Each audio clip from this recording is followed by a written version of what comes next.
নমস্কার বন্ধুরা, আমি শর্মিষ্ঠার কিচেনে সবাইকে স্বাগত। আজকে আমি আপনাদের সঙ্গে একটা দুর্দান্ত রেসিপি শেয়ার করব, মুগ ডালের পকোড়া। আর ভিডিওটা আপনারা প্রথম থেকে শেষ পর্যন্ত অবশ্যই দেখবেন। এই পকোড়া হবে একেবারে অসাধারণ, আপনারা না খেলে বুঝতেই পারবেন না যে কতটা টেস্টি হয়। আপনারা বাড়িতে একবার অবশ্যই বাড়িতে বানিয়ে খেয়ে দেখবেন। আর আপনারা পকোড়া তো অনেক রকম খেয়েছেন, কিন্তু এই পকোড়া একবার বাড়িতে বানিয়ে খেয়ে দেখুন।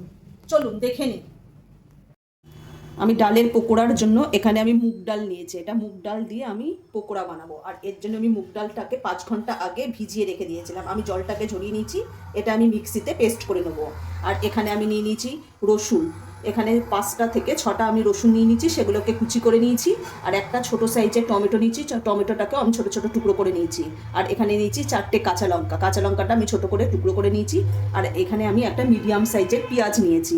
পেঁয়াজটাকেও আমি ছোট ছোট টুকরো করে নিয়েছি। আমি যে মিক্সিতে ডালটা পেস্ট করে নেবো, তার সাথে এগুলোকে আমি একসাথে সব মিক্সড করে নেবো। ডালটা পেস্ট করার পর ডালটাকে আমি মিক্সিতে পেস্ট করে নিয়েছি, কিন্তু একটু দানা দানা রাখবেন, একদম মিহি পেস্ট করবেন না। একটু দানা দানা থাকলে খেতে খুব ভালো লাগবে। এবার আমি এর মধ্যে পেঁয়াজ কুচি, টমেটো কুচি, কাঁচা লঙ্কা আর রসুন কুচিটা দিয়ে দেবো।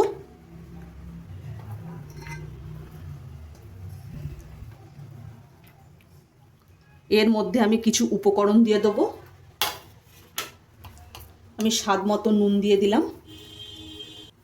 আমি 1/2 চামচ গোলমরিচ গুঁড়ো দিয়ে দিলাম, 1/2 চামচ কালো জিরে, 1/2 চামচ আমি ধনে গুঁড়ো দিয়ে দিলাম।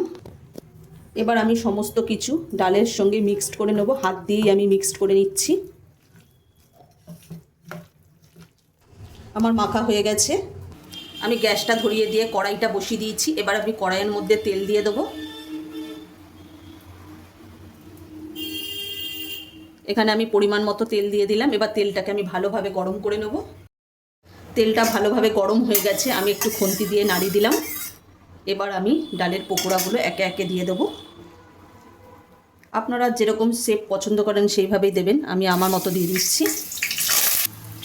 আমি প্রথমবারে এই কটা পকোড়া দিয়ে দিয়েছি। আমি একবারে সবগুলো দিইনি, অল্প অল্প করে দিয়ে ভেজে নেব। আমার একদিক হয়ে গেছে, আমি উল্টে দেব।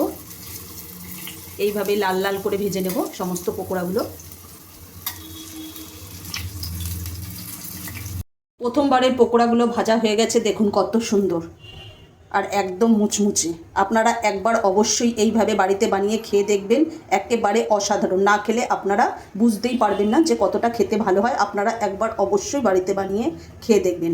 এইভাবেই আমি সমস্ত পকোড়াগুলো বানিয়ে নেব। এই পকোড়াগুলো টমেটো সস আর চিলি সসের সাথে পরিবেশন করব। আর ভিডিওটা ভালো লাগলে লাইক, কমেন্ট, শেয়ার এবং সাবস্ক্রাইব করতে ভুলবেন না।